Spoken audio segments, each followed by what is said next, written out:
Today's video is brought to you by me. Everything you see here has been bought and paid for by myself, so we're gonna sponsor today's video with my new merch. This is the first drop of the Look Ma No Hand shirt. We're gonna be doing a lot of meme shirts going forward. So yeah, make sure you get yours today before it's too late. Drop ends on the 24th, so visit NoHandedShooter.com to get yours now. The HK MP5. It's an iconic submachine gun known in hundreds of movies, hundreds of video games. You love it, you hate it. It's one of the most iconic out there though. The MP5, in my opinion, is a pretty useless firearm in the semi-auto variant. It's one of the best overall out of all submachine guns when it comes to full autos with the roller delay system and just the overall size and recoil impulse of it. But in a semi-auto platform, it kind of sucks. And my reasons on that is this whole fire control group / lower that you see here. It's got a terrible trigger, very heavy weight for the actual brake. It's got a really long reset. The safety is just awful, and the grip ergonomics aren't the best either. Those are some of the main downfalls of the MP5 platform. The good is obviously the roller delay system. It's iconic. Everybody wants one just because you play Call of Duty for so many years, and just the overall feel of the gun is great. But this right here really does hold it back. So I found a solution for that. This is the Lee Sporting LS5 aluminum billet receiver.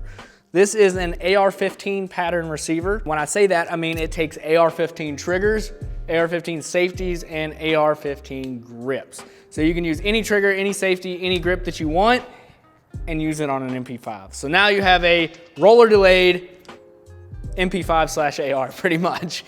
This thing totally changes the game in my opinion. You get rid of that terrible trigger, you get rid of the terrible safety, you get a great grip, and you can truly move with this platform now. I'm a competitive shooter, so I really don't have a use for a rifle that I can't go fast with or a sub gun that I can't go fast with.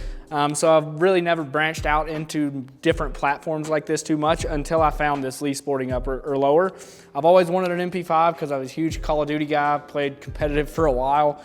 Absolutely diehard COD fan until like 3 years ago. Now I play Tarkov, but this has definitely brought me back into the nostalgic feel and hot me on the MP5 game pretty heavy. I've got a nub safety on here as always, a Driven Arms Co. vert grip, and I think it's a ballistic core engineering trigger. It's a 3-pound single stage trigger with a super short reset. This thing moves. The other changes that I've done on here is I've added a Lee Sporting forend. This is their modular forend. They make them for the short versions, which is the K that I have here, as well as the full-size MP5s. But it goes past the front sight post, so you can add more attachments, reach out, get a little bit farther ergonomics on the grip. And you can also shove a suppressor inside of here, which is pretty freaking slick. I was a big fan of the MP5 SD. Kind of harder to get one of those, so I kind of made my own MP5 SD at home. Added a D-Ball A3 civilian, as well as a Surefire Mini Scout BCM CAC.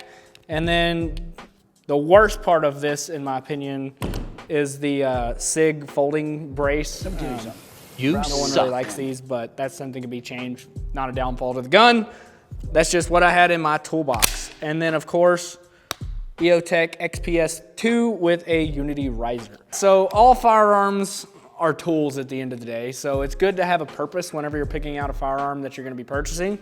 My reason for this guy is a self-defense tool. I needed a bedside gun, everyday carry style thing, as well as a competitive rifle, or PCC. I needed one of those. So this main firearms use is to be a self-defense tool. It's my bedside gun. It's what I carry in my backpack. Running 135 Hydra shocks out of it with a suppressor is really quiet, and it's not gonna penetrate through too many walls, especially if you hit a 2x4. So I think this is a great nighttime firearm as well. If you're running night vision, there's no gas coming out, there's no flamethrower going out of it like running a titanium can with an AR. And everything you see here, suppressor, D-ball, flashlight, EOTech on a riser, folding brace, 30-round mag, all fits in the back of this. So it's great for hiking, camping, everyday carry in some really sketchy areas if your state allows it. And it's just an overall great tool for self-defense. That's why I have one. Most of my guns are all for competitive use and for hunting and things like that. I didn't really have anything for self-defense, so I got this. And this has totally changed my outlook on subguns. I've always thought they were kind of stupid to not have one that goes full auto, and being around SOTs and stuff all the time, I've played with a lot of full auto subguns, and going into the semi-auto variants of them, they really kind of suck in a lot of aspects, but this has totally changed my opinion 360. So is the LS5 worth it?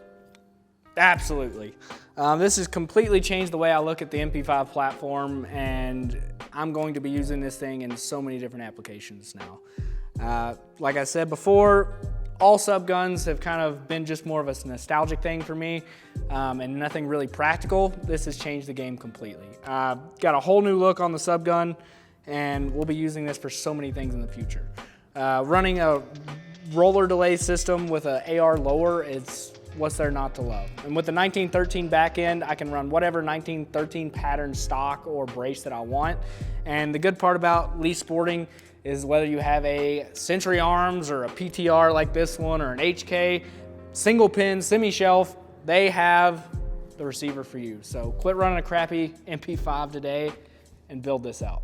All right, all you handies, I have a challenge for you. If you own an MP5, I want you to run a build drill at 7 yards on the C-Zone IPSC at its minimum, and I want you to run it as fast as you can.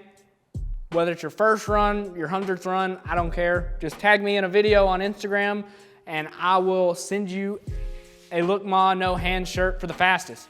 I think I ran mine in a .96, so I'm sure they can be beat. However, I ran mine cold, but I'm still okay with it. So, and if you don't win, you still got out there and practice, which is the most important thing. The only way to get better is shoot more rounds down range. If you guys like this video, make sure you like, comment, and subscribe. YouTube hates me because I have no hands and I shoot guns. So anything you can do to help is greatly appreciated. And remember, no excuses. What do you mean? He built this in a cave with a box of scraps.